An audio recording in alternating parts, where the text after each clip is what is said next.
Hello students, today we are going to start chapter number 4 from your Moments book titled In the Kingdom of Fools written by A.K. Ramanujan। जैसा कि इस lesson का title दिया गया है in the kingdom of फूल्स यानी मूर्खों के राज्य में, इस लेसन के अंदर हमें सारी ऐसे इंसिडेंट्स बताए गए हैं जो मूर्खों के राज्य में हुए हैं। यानी मूर्खों के राज्य में कुछ भी हो सकता है, मूर्खों के साथ रहना बहुत डेंजरस हो सकता है। वे किसी भी टाइम आपके साथ कुछ भी कर सकते हैं और किसी भी तरह का एक्शन वो कर सकते हैं। इस स्टोरी में एक गुरु और एक डिसाइपल दोनों एक मूर्खों के किंगडम में पहुंच गए हैं और वहां पर उन्होंने किस तरह का एटमॉस्फेयर देखा और क्या चीज वहां वो फील करी, वो हम इस लेसन के थ्रू पढ़ेंगे। It is believed that fools are so dangerous that only very wise people can manage them। ऐसा विश्वास किया जाता है कि फूल्स बहुत ज्यादा खतरनाक होते हैं, बहुत ज्यादा डेंजरस होते हैं और केवल वाइज पीपल ही उन्हें मैनेज कर सकते हैं। Who are the fools in this story? इस स्टोरी में फूल्स कौन हैं? What happens to them? उनको क्या होता है? In the kingdom of fools both the king and the minister were idiots. मूर्खों के साम्राज्य में, किंगडम ऑफ फूल्स में, राजा और मंत्री यानी किंग और मिनिस्टर दोनों ही मूर्ख थे। They didn't want to run things like other kings, so they decided to change night into day and day into night. वो दूसरों की तरह या दूसरे जो राजा होते हैं उनकी तरह अपने राज्य को नहीं चलाना चाहते थे, इसीलिए उन्होंने कुछ चेंजेस किया। उन्होंने चेंजेस ये किया कि उन्होंने दिन को रात में और रात को दिन में कन्वर्ट कर लिया। They ordered that everyone should be awake at night till their fields and run their business only after dark and go to bed as soon as the sun came up।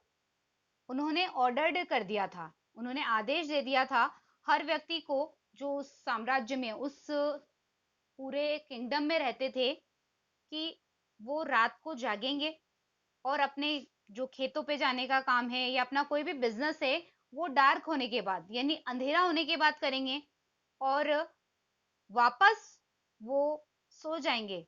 वो वापस सोने के लिए वापस आ जाएंगे जब जैसे ही सूर्योदय हो जाएगा, जैसे ही सूर्य आ जाएगा वो वापस अपने काम से घर आ जाएंगे। Anyone who disobeyed would be punished with death. जो भी अगर इस आज्ञा की पालना नहीं करता, अगर उनकी आज्ञा नहीं मानता, डिसोबे करता उनकी बात का, तो उसे पनिशमेंट मिल जाती थी, यानी उनको मार दिया जाता था। इस तरह की पनिशमेंट वहां दी जाती थी। The people did as they were told for fear of death. लोग इसी तरह का करने लगे, यानी दिन में वो सोने लगे और रात को अपने जो भी बिजनेस होता था उसे करने लगे। इस तरह का काम करने लगे क्योंकि उनको भी फियर ऑफ डेथ था, यानी उनको भी मरने का डर था। इस वजह से वो भी जैसा राजा ने कहा गया था वैसा करने लगे। The king and the minister were dilated at the success of their project. अब जो उन्होंने प्रोजेक्ट बनाया था, राजा और मंत्री ने जिस तरह का प्रोजेक्ट इस तरह का चला रखा था, तो इसमें दोनों सक्सेस हो गए थे, तो वे काफी ज्यादा खुश थे। One day a Guru and his disciple arrived in the city. एक दिन एक गुरु और उनका एक शिष्य उस सिटी में पहुंचे। It was a beautiful city. ये काफी सुंदर सिटी थी। It was broad day light. दिन का उजाला काफी अच्छे से फैला हुआ था, यानी अच्छे से दिन हो रहा था। But there was no one about. लेकिन वहां पर कोई भी नहीं था, यानी दिन में कोई भी व्यक्ति उन्हें दिखाई नहीं दिया। Every one was asleep, not a mouse steering. Steering means होता है मूविंग अबाउट, घूमना फिरना, इधर उधर मूव करना। हर व्यक्ति सोया हुआ था, यहाँ तक कि एक माउस भी इधर उधर नहीं घूम रहा था। Even the cattle had been taught to sleep by day. यहाँ तक कि एनिमल्स को, केटल को, जानवरों को भी सोने के लिए दिन में सिखा दिया गया था। The two strangers were amazed bye what they saw around them and wandered around town till evening, when suddenly the whole town woke up and went about its nightly business। Amazed means होता है surprised, यानी हैरान रह गए। वो दोनों stranger, गुरु और disciple, दोनों ही अजनबी व्यक्ति चारों तरफ ऐसा माहौल देख करके हैरान हो गए, अमेज्ड हो गए थे वो। और वे शाम तक घूमते रहे, इधर उधर भटकते रहे, वेंडर्ड करते रहे। अचानक से शाम को पूरी सिटी जाग गई और जैसे जैसे डार्क होता गया वो अपने रात के बिजनेस के लिए जाने लगी। यानी जैसे ही अंधेरा हुआ लोग अपने जो रात को काम स्टार्ट करते थे वो उन्होंने करना स्टार्ट कर दिया। The two main were hungry, दोनों व्यक्ति भूखे थे। दोनों व्यक्ति, गुरु और डिसाइपल, दोनों ही भूखे थे। Now that the shops were open they went to buy some groceries. Groceries means होता है ईटेबल्स, खाने पीने की चीजें। जैसे ही जब दुकानें खुल गई थी तो वो ये खाने पीने की चीजें लेने के लिए दुकानों पर गए। To their astonishment they found that everything cost the same, a single doodoo, whether they bought a measure of rice or a bunch of bananas. Astonishment means होता है सरप्राइज और वंडर, यानी आश्चर्यचकित हो जाना। डूडू, डूडू मीन्स अ कोइन, यानी इसका means होता है एक सिक्का, जिसे हम एक कोइन कहते हैं। उनके लिए बहुत ही ज्यादा वंडर की बात थी कि उन्होंने वहां शॉप पे जाकर के देखा कि वो कोई भी चीज खरीद सकते थे, सिर्फ उन्हें पे करना होता था अ डूडू। एक सिंगल कॉइन वो देते थे और वो कुछ भी खरीद सकते थे, चाहे वो मेजर ऑफ राइस खरीदें या वो बंच ऑफ बनानास खरीदें या किसी भी चीज को वो वहां पर शॉप से खरीदते, उन्हें सिर्फ एक डूडू यानी एक कॉइन पे करना होता था। The Guru and his disciple were dilated, गुरु और उनका शिष्य काफी ज्यादा खुश थे। They had never heard of anything like this, उन्होंने इस तरह की बात को कभी सुना नहीं था, यानी इस तरह का जो उसने माहौल वहां पर देखा, ऐसा उन्होंने कभी देखा नहीं था, इस तरह की बात कोई उन्होंने सुनी नहीं थी। They could bye all the food they wanted for a रूपी, वे अपना सारा खाना खरीद सकते थे जो वो चाहते थे, 1 रुपए में सब कुछ खरीद सकते थे। When they had cooked and eaten, the Guru realized that this was a kingdom of fools and it wouldn't be a good idea for them to stay there. जब उन्होंने खाना पकाया, उसके बाद खाना उन्होंने खा लिया था, उसके बाद गुरु को ये रियलाइज हुआ, ये बात का अनुभव हुआ कि ये तो किंगडम ऑफ फूल्स है, मूर्खों का राज्य है, ये तो यहाँ पर रहना हमारे लिए अच्छा नहीं होगा, एक गुड आइडिया नहीं होगा कि हम लोग यहाँ पर रुकें। This is no place for us, let's go, he said to his disciple, ये हमारे लिए जगह नहीं है, चलो यहाँ से चलें, ऐसा गुरु ने अपने शिष्य को कहा। But the disciple didn't want to leave the place, everything was cheap here, all he wanted was good cheap food. लेकिन डिसाइपल वहां से जाना नहीं चाहता था, उस जगह को वो छोड़ना नहीं चाहता था, वहां पर हर चीज बहुत सस्ती थी, वह तो अच्छा सस्ता खाना चाहता था, यानी उसको फूड में काफी इंटरेस्ट था, तो वो सस्ता और अच्छा खाना खाने चाहता था। The guru said they are all fools, गुरु ने कहा कि ये सभी मूर्ख हैं। This won't last very long and you can't tell what they will do to you next, ये ज्यादा लंबे टाइम तक नहीं चलेगा और तुम ये नहीं कह सकते कि वो तुम्हारे साथ क्या करेंगे, यानी आगे तुम्हारे साथ in the kingdom of fools में क्या होगा ये तुम नहीं बता सकते। But the disciple wouldn't listen to the guru's wisdom, he wanted to stay, लेकिन डिसाइपल गुरु के विजडम को सुनना नहीं चाहता था, यानी ये बुद्धिमानी पूर्ण बात या जो सलाह डिसिपल को दी जा रही थी, गुरु जो समझा रहा था उसे वो सुनना नहीं चाहता था, वो तो वहीं पर रहना चाहता था। The Guru finally gave up and said do what you want, I am going, and left, गुरु ने फाइनली गिव अप कर लिया, यानी उसने हार मान ली, ये बात को मान नहीं रहा है, और कहा तुम जो चाहो करो, मैं तो जा रहा हूं, और वो वहां से चला गया। The disciple stayed on, eat his fill every day bananas and ghee and rice and wheat and grew fat like a street side sacred bull. Sacred means होता है होली। अब गुरु ने तो काफी समझाया था शिष्य को अपने साथ जाने के लिए, लेकिन वो वहीं पर रुक गया था और उसने वहां पर अपने आप को खिला खिला करके इतना मोटा बना लिया था, वो बनानास, घी, राइस, व्हीट, ये सब चीजें खाता था और अपने आप को इतना मोटा बना लिया था और ऐसा दिखने लगा था जैसे सड़क पे चलने वाला कोई पवित्र सांड हो। One bright day a thief broke into a merchant's house, broke into means होता है made a hole in the wall to get in, किसी दीवार में अंदर घुसने के लिए जो छेद किया जाता है उसके लिए ब्रोकन टू वर्ड यूज हुआ है। एक दिन की बात है कि एक चोर एक रिच मर्चेंट के घर में दीवार में छेद करके घुस गया। मर्चेंट मीन्स होता है व्यापारी। He had made a hole in the wall and sneaked in. And as he was carrying out his loot, the wall of the old house collapsed on his head and killed him on the spot. उस चोर ने दीवार में छेद किया और चुपके से अंदर एंटर कर गया, और जब वह लूट करके सामान को बाहर लेकर के आ रहा था, तब उस पुराने घर की दीवार उसके सर पर गिर गई और ऑन द स्पॉट ही उसकी डेथ हो गई। His brother ran to the king and complained, Your Highness, when my brother was pursuing his ancient trade, a wall fell on him and killed him.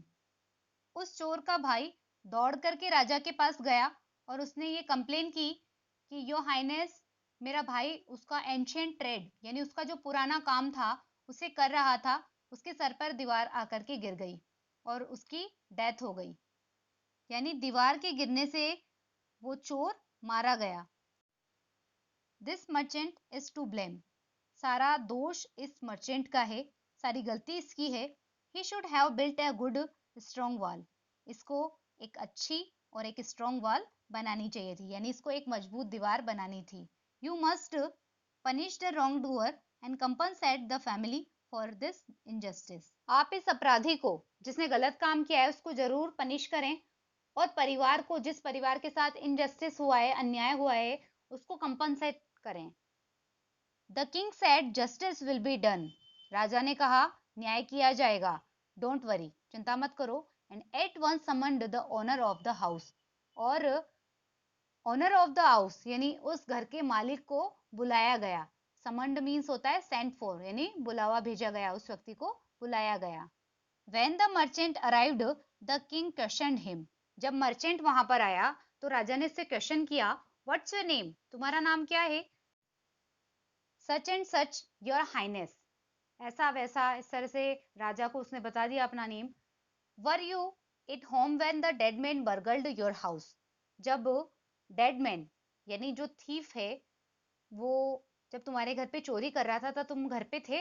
Yes my Lord. हाँ राजा, या हाँ महाराज, में घर पर ही था।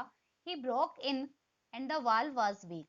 वो घर के अंदर घुसा और दीवार कमजोर थी। It fell on him. उसके ऊपर गिर गई। The accused pleads guilty. Accuse ने अपनी गलती को स्वीकार कर लिया, यानी उस मर्चेंट ने अपनी गलती को मान लिया था कि हाँ उसके घर की दीवार कमजोर थी और चोर चोरी कर रहा था, तो वो दीवार उसके ऊपर गिर गई, तो उसने अपनी गलती को मान लिया। Your wall killed this man's brother. तुम्हारी उस दीवार ने इस व्यक्ति के भाई को मार दिया। You have murdered a man. तुमने एक व्यक्ति की हत्या कर दी, उसका मर्डर कर दिया। We have to punish you. हमें तुम्हें पनिश करना पड़ेगा। Lord said the helpless merchant.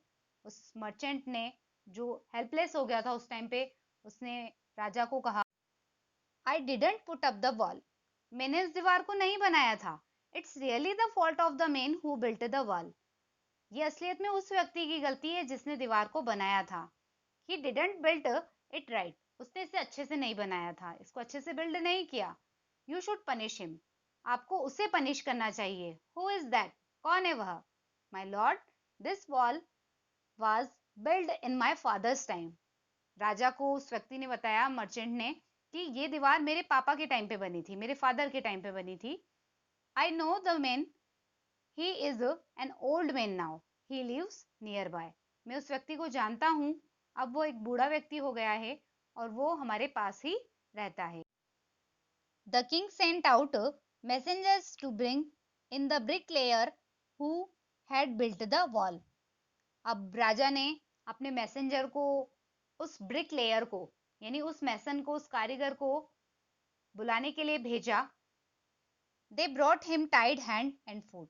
वो उसको लेकर के आए, उसके हाथ पैर बांध करके उस व्यक्ति को वहां पर लेकर के आए। You there, did you build this man's wall in his father's time. तुमने इस व्यक्ति की घर की दीवार इसके पापा के टाइम पे तुम्ही ने बनाई थी? Yes my Lord, I did. हाँ, हाँ राजा, मैंने ही बनाई थी। What kind of a wall is this that you built? किस तरह की दीवार तुमने बनाई? It has fallen on a poor man and killed him. यह दीवार एक गरीब व्यक्ति पे गिर गई और उसको मार दिया। You have murdered him. तुमने उसकी हत्या कर दी, उसका मर्डर कर दिया। You have to punish you by death. हमें तुम्हें मृत्युदंड देना पड़ेगा। Before the king could order the execution, the poor bricklayer pleaded, please listen to me before you give your orders. Execution means होता है hanging till death, यानी फांसी देना। जब तक कि राजा फांसी का ऑर्डर सुनाता, पुअर ब्रिकलेयर ने, यानी वो जो कारीगर था या जो वो मिस्त्री था, उसने विनती की कि कृपया करके आप मेरी बात सुने, आप अपना ऑर्डर सुनाने से पहले आप मेरी बात को सुने। It's true, I built this wall and it was no good. ये सच है, मैंने दीवार बनाई, वो दीवार अच्छी नहीं थी। But that was because my mind was not on it. ऐसा इसलिए हुआ क्योंकि मेरा माइंड वहां पर नहीं था। I remember very well a dancing girl who was going up and down that street all day with her anklets jingling, and I couldn't keep my eyes or my mind on the wall I was building. You must get that dancing girl. I know where she lives. अब वो मैसन ये बात बता रहा है कि मैंने दीवार अच्छी नहीं बनाई थी क्योंकि मेरा माइंड उस टाइम पे मेरे काम पे नहीं था। मुझे अच्छे से याद है कि एक डांसिंग गर्ल वहां सड़क से बार बार आती जाती रहती थी जब मैं दीवार बनाता था, और उसके एंकलेट जो थी, उसकी पैरों की पायल जो थी, वो जिंगलिंग साउंड प्रोड्यूस करती थी। यानी पायल की जो झनकार की आवाज होती थी, उसकी वजह से मैं अपने काम पे अपनी नजर और अपने माइंड को वहां पर नहीं रख पाता था। जो दीवार में बना रहा था उस पे मेरा ध्यान नहीं लगता था। तो आपको उस डांसिंग गर्ल को लाना चाहिए, उसको बुलाना चाहिए। मैं जानता हूं कि वो कहाँ पर रहती है। यू आर राइट, तुम सही हो। द केस डीपन्स, ये जो केस है बहुत ही ज्यादा डीपन्स है, बहुत कॉम्प्लिकेटेड बनता जा रहा, बहुत गहराई में जाता जा रहा है। We must look into it, हमें इस केस के बिल्कुल डीप में जाना पड़ेगा, बहुत गहराई से इसको चेक करना पड़ेगा। It is not easy to जज such complicated cases. Complicated means होता है डिफिकल्ट। इस तरह से डिफिकल्ट, बहुत जटिल या बहुत कठिन केस को जज कर पाना इजी नहीं होता है। Let's get that dancing girl wherever she is. चलो उस डांसिंग गर्ल को, उस डांसर को बुलाते हैं जहां कहीं भी वो है। The dancing girl, now an old woman, came trembling to the court. Trembling means यहाँ पर है शेकिंग विथ फियर, यानी उस डांसिंग गर्ल को बुलाया गया। अब वो बहुत बूढ़ी हो गई थी और वो कोर्ट तक, कांपते हुए कोर्ट तक आई थी। Did you walk up and down that street many years ago while this poor man was building a wall? Did you see him?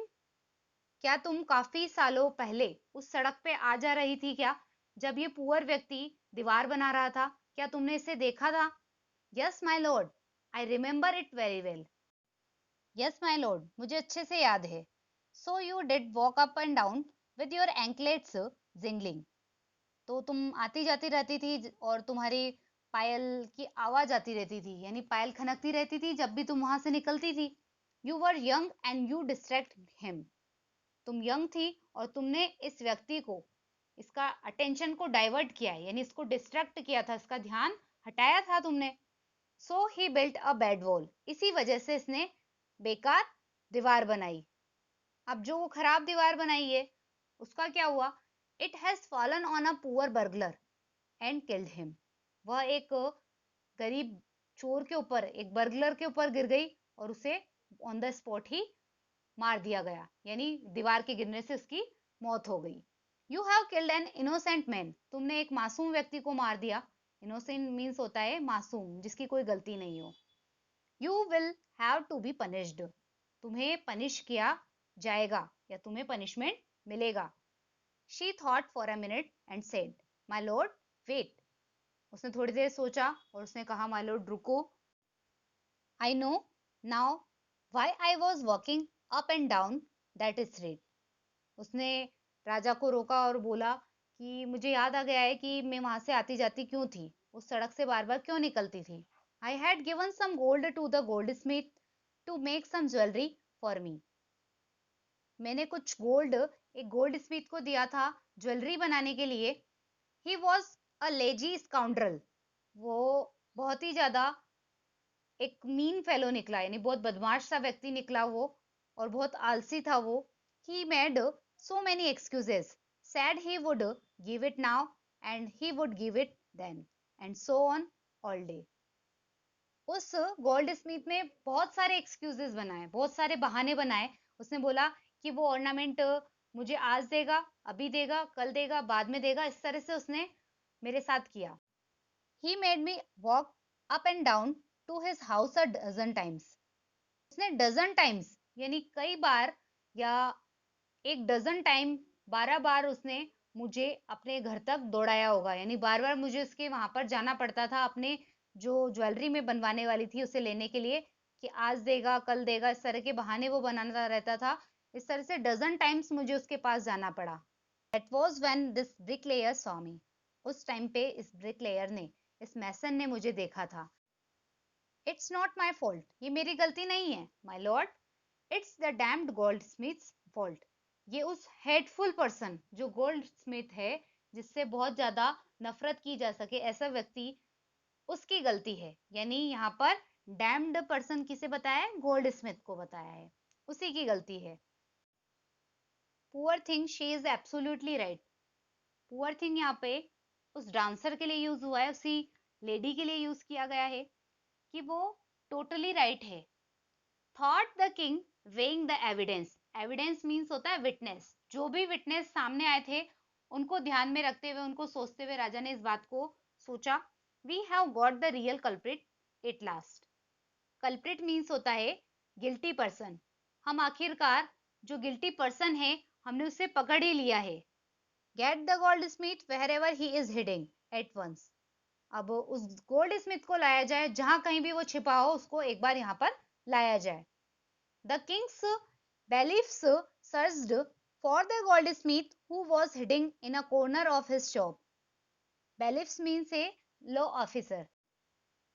King के ऑफिसर्स गोल्ड स्मिथ को सर्च करते हुए गए, जहां पर वो छिपा हुआ था एक कॉर्नर ऑफ द शॉप में, यानी एक दुकान के कॉर्नर में वो व्यक्ति छुपा हुआ था। When he heard the accusation against him, he had his own story to tell. Accusation means होता है चार्जेस, आरोप। यानी जब उसे पता चला, इस बारे में उसने सुना कि एक्यूसेशन उसके तरफ आ गया है, यानी उस पे आरोप लग गया था इस बात का, तो उसने अपनी खुद की एक स्टोरी बना ली थी, और उसी स्टोरी को उसने राजा को सुनाया। माय लॉर्ड, ही सेड, उसने कहा, I am a poor goldsmith, मैं एक गरीब गोल्ड स्मिथ हूँ। It's true I met this dancer come many times to my door. ये बिल्कुल सच है कि इस डांसर को बार बार मैंने अपने डोर पे बुलाया, यानी बार बार मेरी शॉप पे इस गर्ल को, इस डांसर को मैंने बुलाया था। I gave her excuses because I couldn't finish making her jewelry before I finished the rich merchant's orders.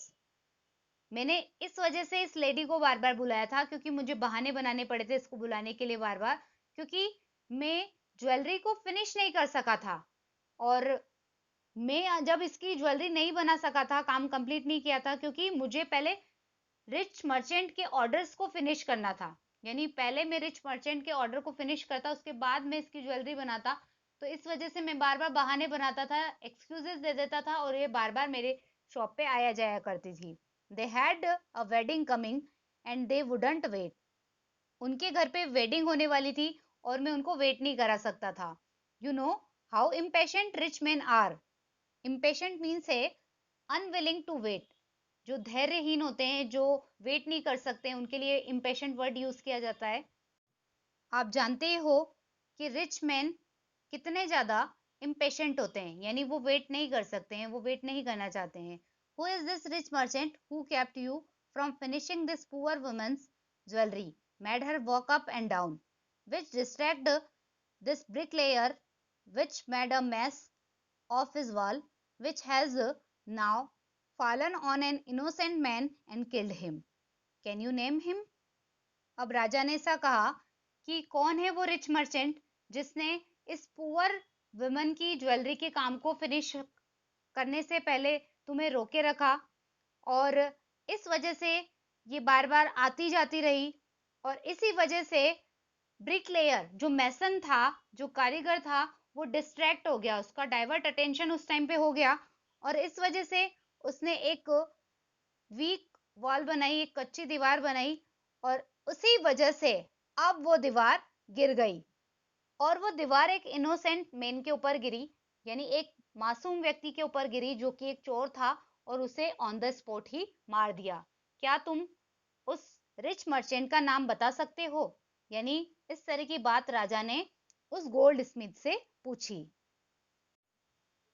अब वो किंग गोल्ड स्मिथ से उस मर्चेंट के नेम को जानना चाहता है। अब वो मर्चेंट कौन है, इसे हम नेक्स्ट वीडियो में जानेंगे। Thank you.